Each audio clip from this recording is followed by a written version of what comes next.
going through all these professional changes and taking care of other people's kids, my dream was to have a child of my own. That's the only certainty I have in my brain about me is that I wanted to be a mom. I didn't know what I wanted to be when I grew up, anything like that. I was figuring out as I went, but being a mom was my dream. And I went through really, really hard, sad times because at first our friends were young and they were calling me crazy when I wanted to have kids. Right. But as the years went on, they were like, oh, now we're ready. And they got pregnant right away. So and I was trying for years already. And they were calling me crazy. And now they got their kids and you're like, oh, this is so great. I'm like, yeah. And it has nothing to do with them. Like I was never mad at them or anything. Right. But it was very hard for me.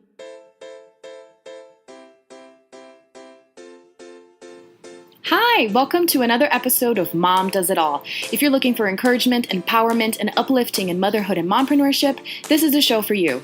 I'm your host, Marta Spurk, triplet mom, certified success coach, and all things motivation extraordinaire. Today's episode is a first on the show. I'll be splitting the interview in 2 parts so you can let this amazing story sink in and continue on next week. I talked to one of the most, if not the most, successful and popular mommy vloggers in Brazil, Flavia Calina.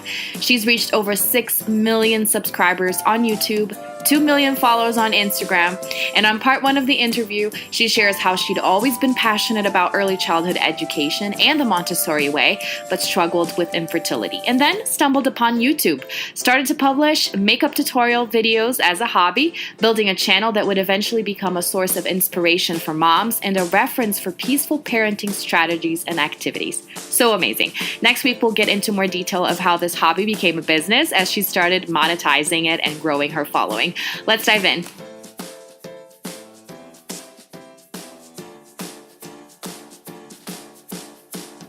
Hi, Flavia. Thank you so much for joining me today.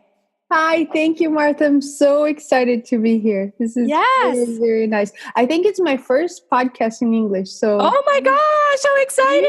There's always a first. There's always a first, and I'm so happy that you're here for your first. So, just a little background story. So, if you are a Brazilian mom and you don't live under a rock, you know who Flavia Calina is. But for those of you who might not be familiar, she's a super, super successful mommy vlogger, and she's been doing this for 7 years and has a huge following and lots of encouragement and motivation for moms, lots of resources. And I found out about Flavia years ago through my sister, who's a total Flavia addict. And it's been so fun to follow your journey. Well, I actually started following you when you were pregnant with your first baby with Flavia. Wow. And now you're pregnant with your third, which is amazing. Mm-hmm. And so I just want you to introduce yourself. Just tell us the basics about you and we'll go from there. Thank you. Well, I feel really honored. And again, thank you, Denise. That's very, very nice of you. Yes. The word of mouth is the best way to go. It really is. So my name is Flavia Calina. Calina is my husband's name. Actually, most people think it's mine, but it's my husband's name. My maiden name is Gonçalves Baptista, which I'm glad I married him. Yes, it's easier. But I've always worked with children my whole life. When I was 16 years old, I got my first job at a daycare in Brazil. And I was doing magistério, which is a technical school when you go through high school. So in Brazil, you can choose a technical field already, a profession when you're going through high school. And I chose early childhood education. So I did that in Brazil. So I was still going to high school, but somehow they hired me. I don't know. They liked my face or something. Yeah. And I was like, I have no experience. They said, no problem. Come over. And it was a big school. It was, it's a very noble area in São Paulo. Alphaville is very high paying people. And I was really scared, but that was one of the best years of my life as far as learning goes. And I pretended I knew everything. And my mom has been always a teacher, so she helped me a lot with lesson planning and all that. But I grew 5 years in 1 year just teaching there. Wow. And I went to England for a year. After working there for a year and a half, I was still very young and I wanted to do an exchange student program.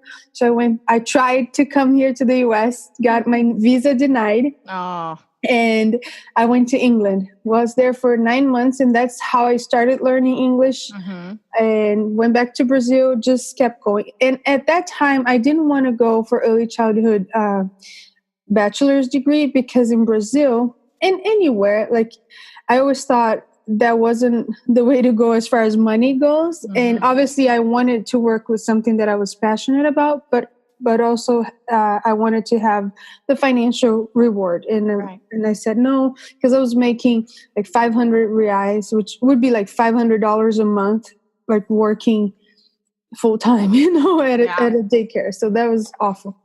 So I went for communication in Brazil.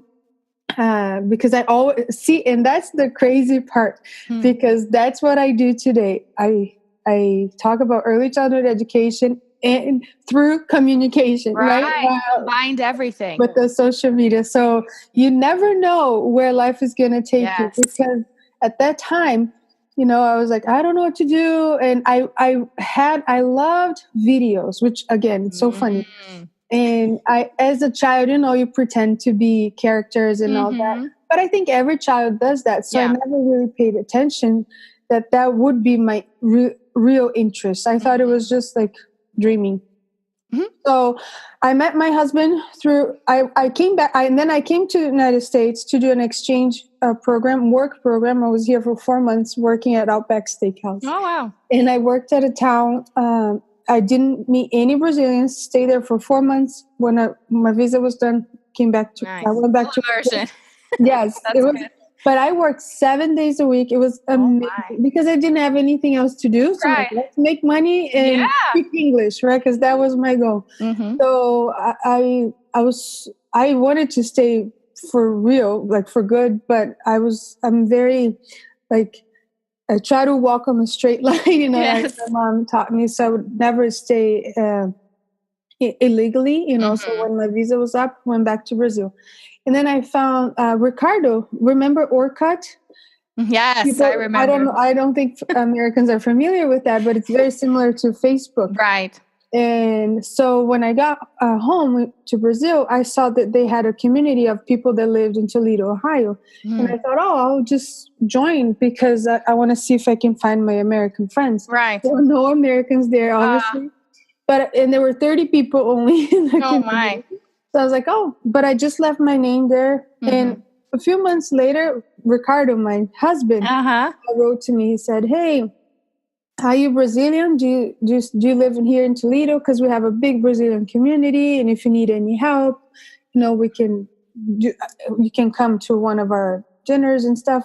And I was like, oh my gosh, I was there for 4 months. I never saw one Brazilian. And working at a restaurant, you would think Brazilians would walk in, but I never saw anyone. So I always think everything has a reason, right? Yes, definitely. So we started talking as literally friends, and we had a lot in common because he was an exchange student and I was. So that's how the conversation started. Then we became friends, and then he came to Brazil to meet me. So that's how I ended up here in the United States.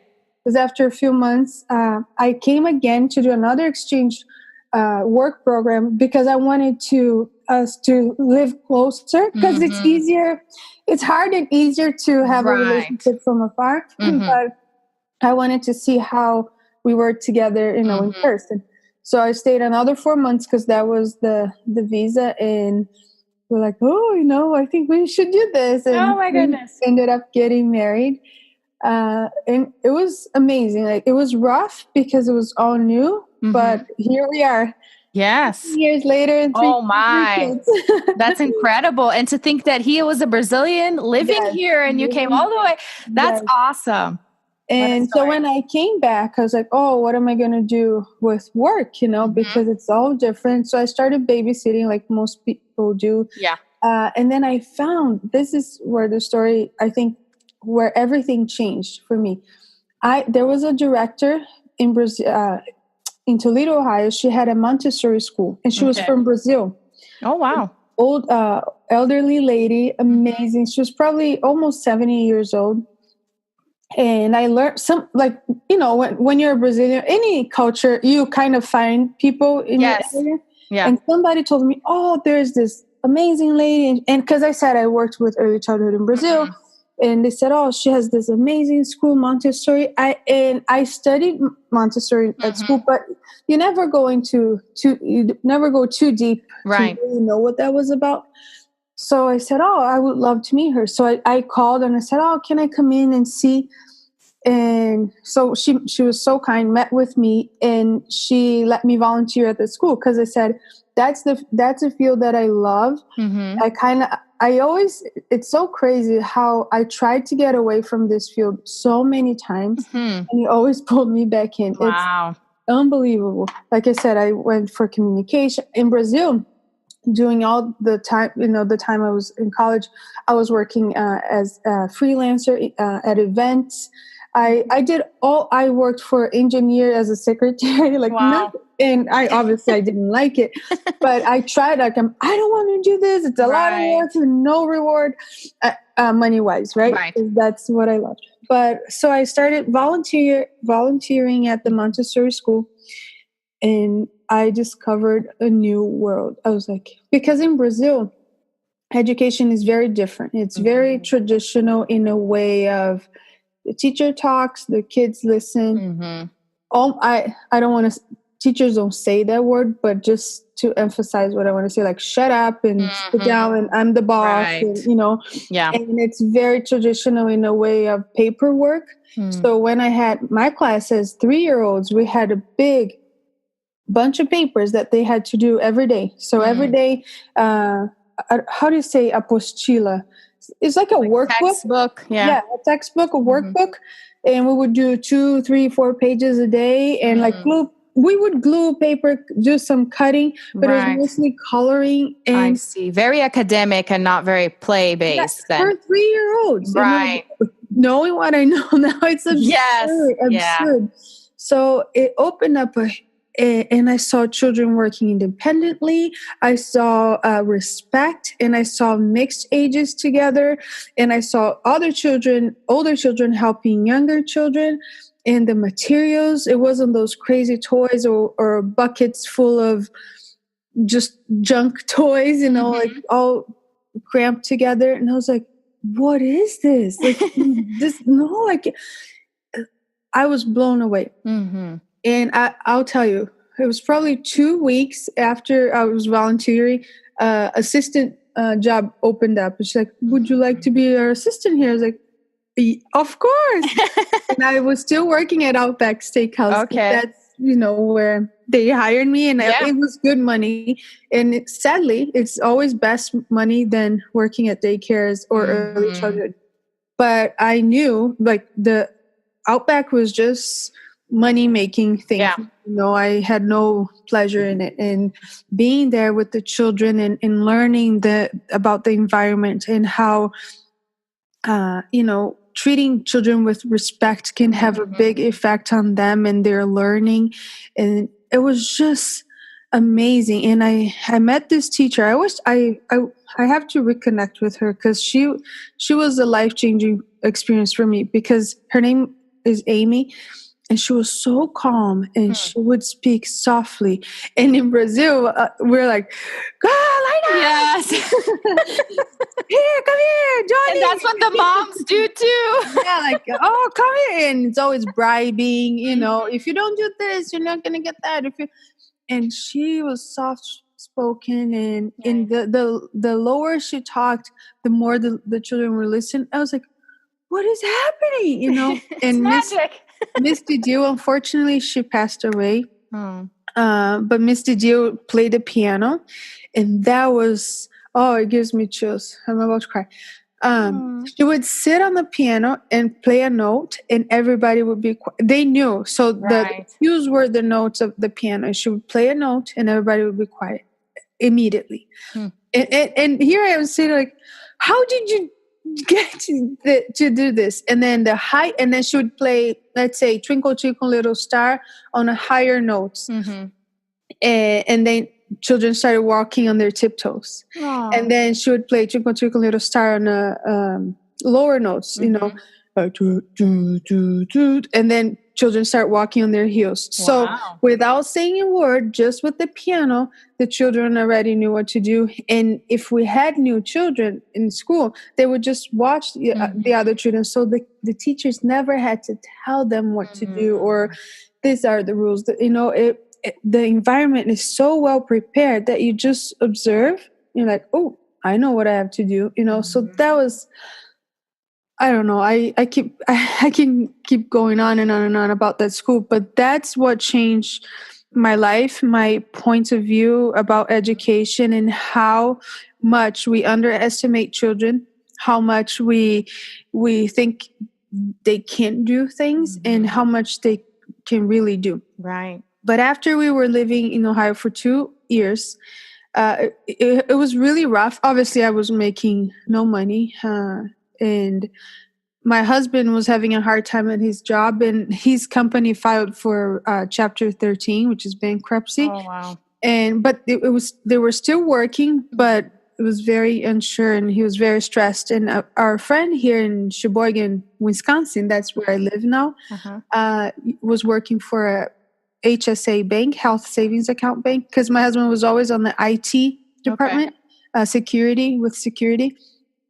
And he said, oh, you know, we opened up a new position here. Would you like to come and interview? He did, got the job. So we moved to Wisconsin. I see. And I was like, here I go again.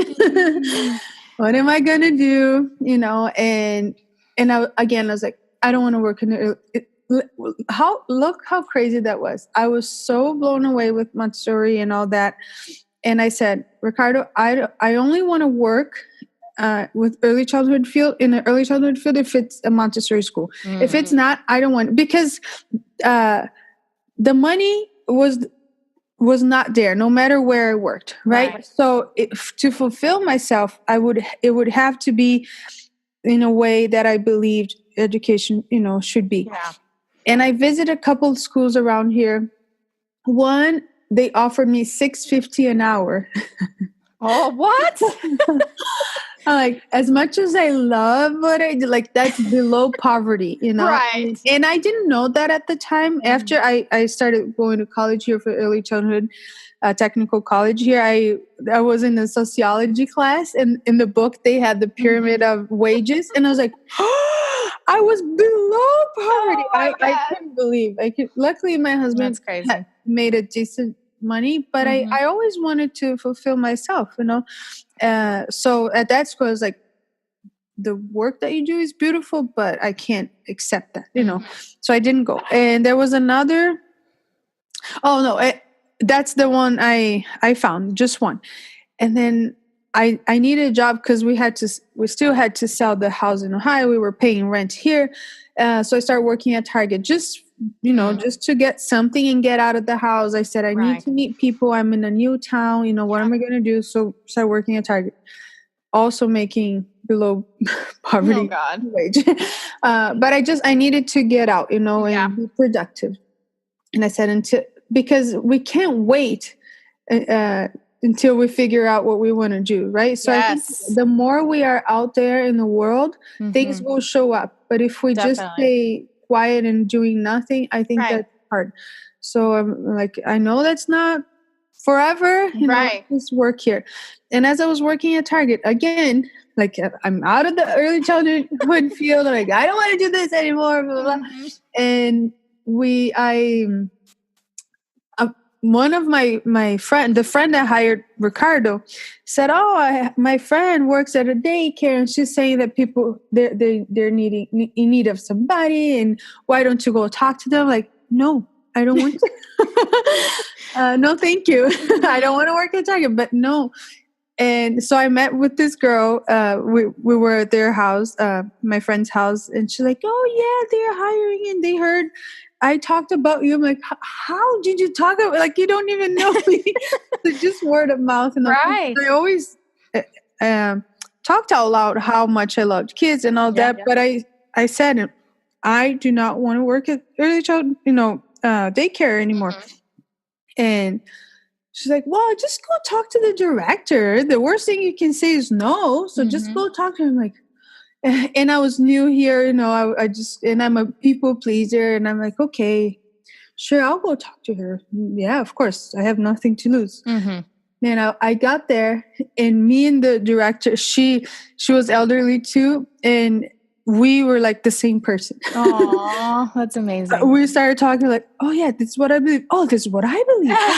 Oh my God, no, you have to work with us. I'm like, no, I don't want to. No, I didn't tell her that. I'm like, oh, so she said, if you want, go home, think about it, but we really would love you here.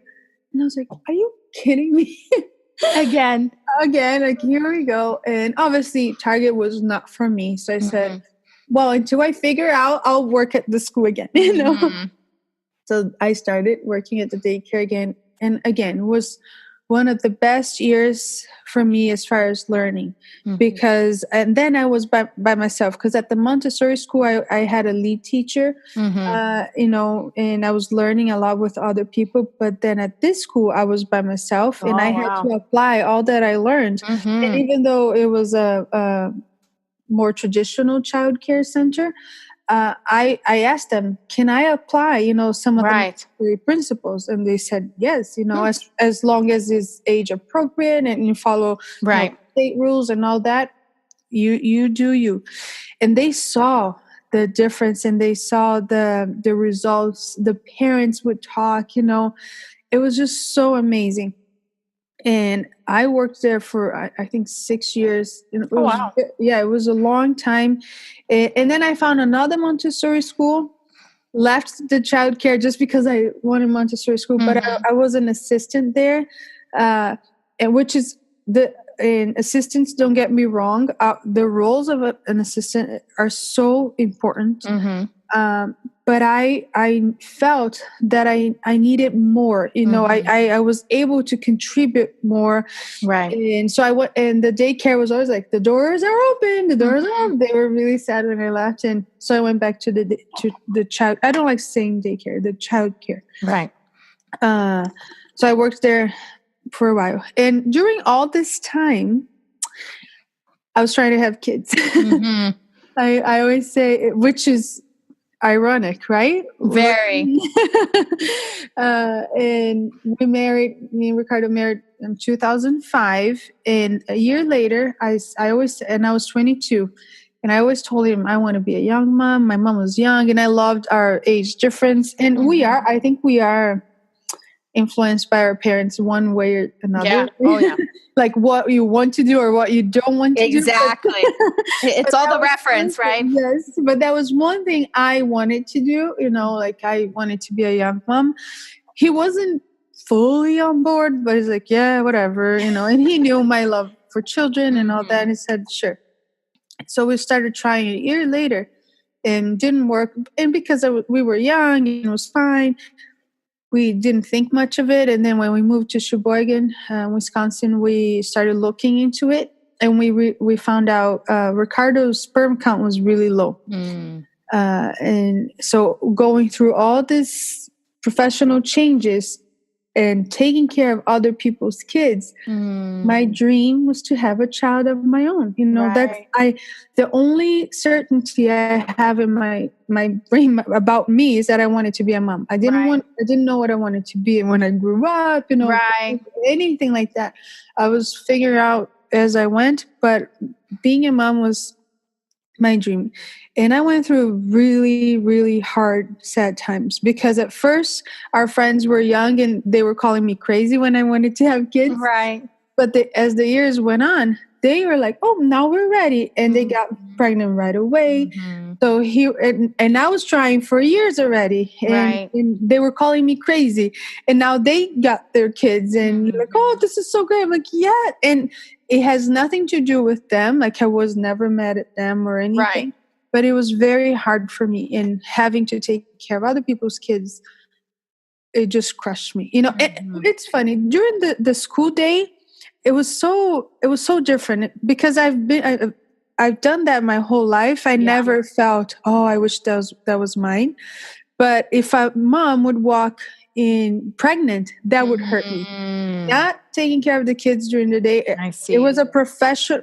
I had a professional relationship with them. I took care of them like as, you know, they were my everything, but it was very professional. And I knew, you know, everything had its place in my head. Okay. But if I saw a pregnant mom walk by, that would hurt me. Or the minute I clocked out and I would go, you know, to clock out of my job and would go to a supermarket, you know, and saw a family with kids, you know, pushing the cart, I would be like, oh, that would hurt me. Right. I went through a hard time. Me and Ricardo went through a hard time in our relationship.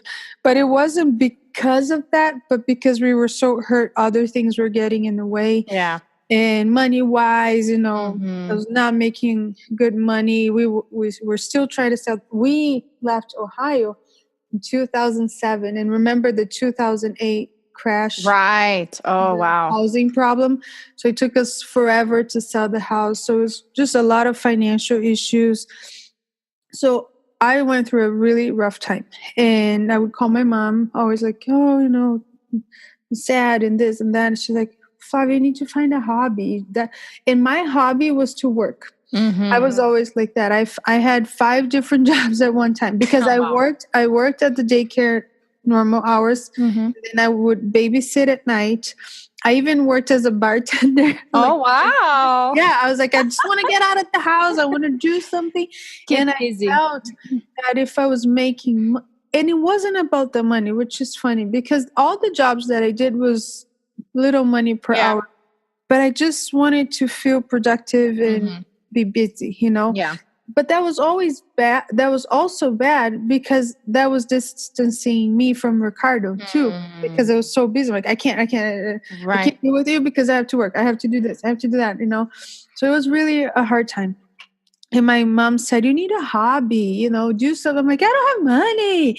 Oh, what am I going to do? It's like, figure it out, you know, think of something that you would do that you couldn't do if you had kids, you know, like enjoy while you don't, because I know you will be a mom. That's smart advice. Right? I'm like, and that was always tricky to hear those things because I'm like, I don't care, you know, I'm a mom, you know, and then I found YouTube. I started watching. It was by mistake. I don't know how. I don't remember how I found the first video. I think it was a magazine that mentioned something that had a video on YouTube. I don't know. Or I saw a magazine and I Googled. I see. And then the video popped up. And then I saw this regular lady like me and you here with the webcam.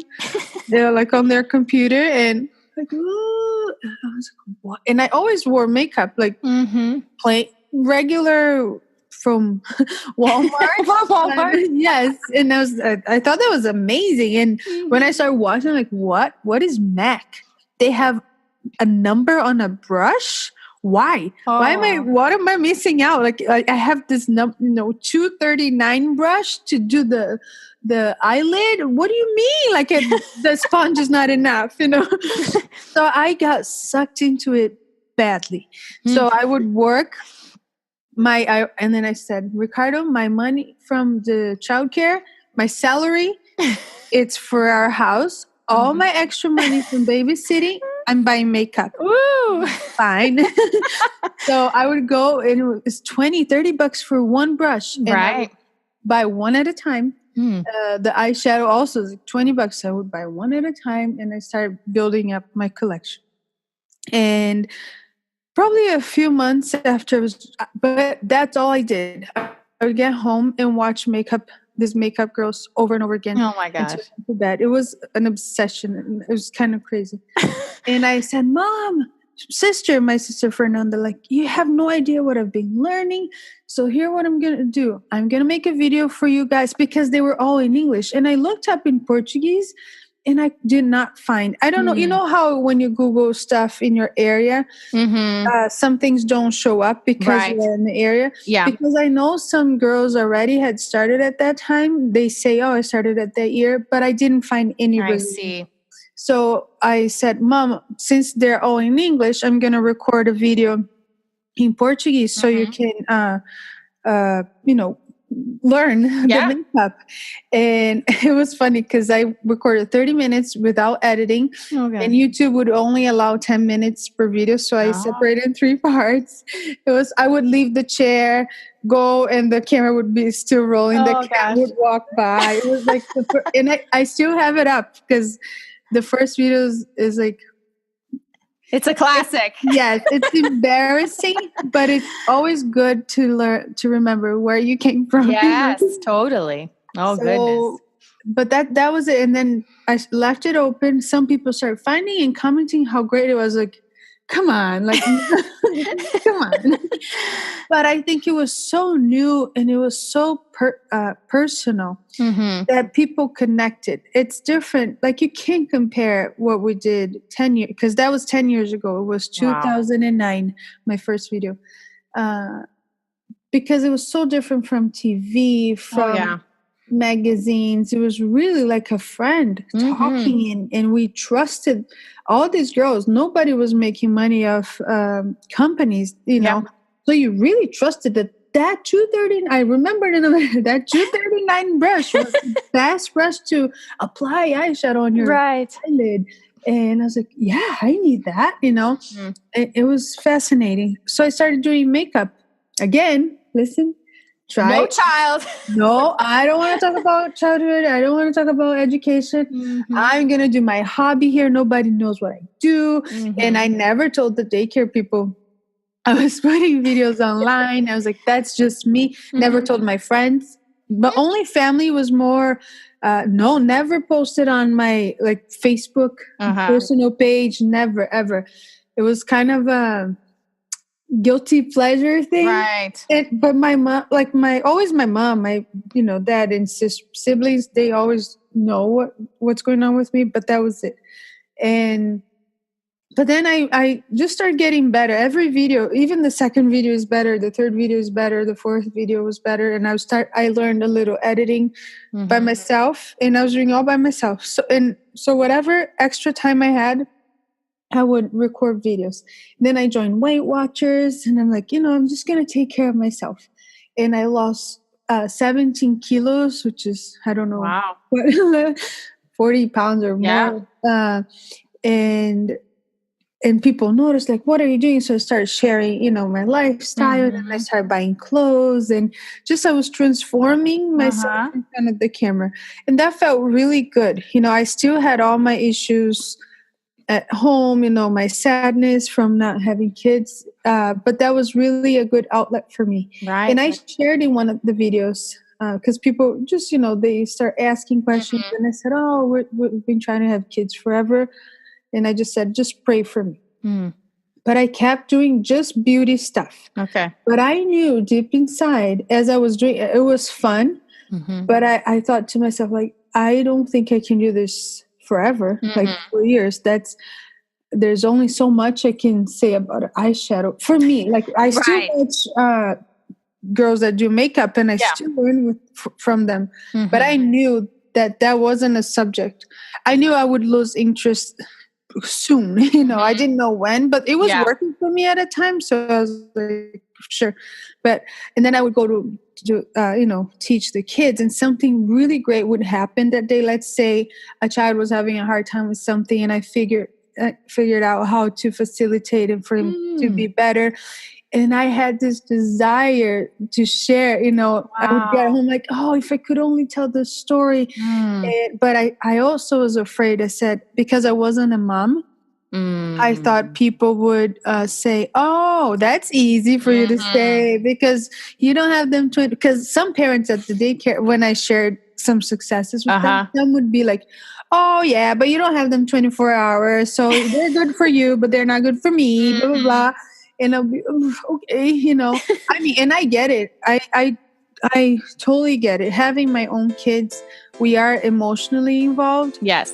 And I know it's different. So that was a very sensitive subject for me. And I didn't want people being like, you don't know what you're saying because you don't have kids. So I'm like, I'm not going to talk about it.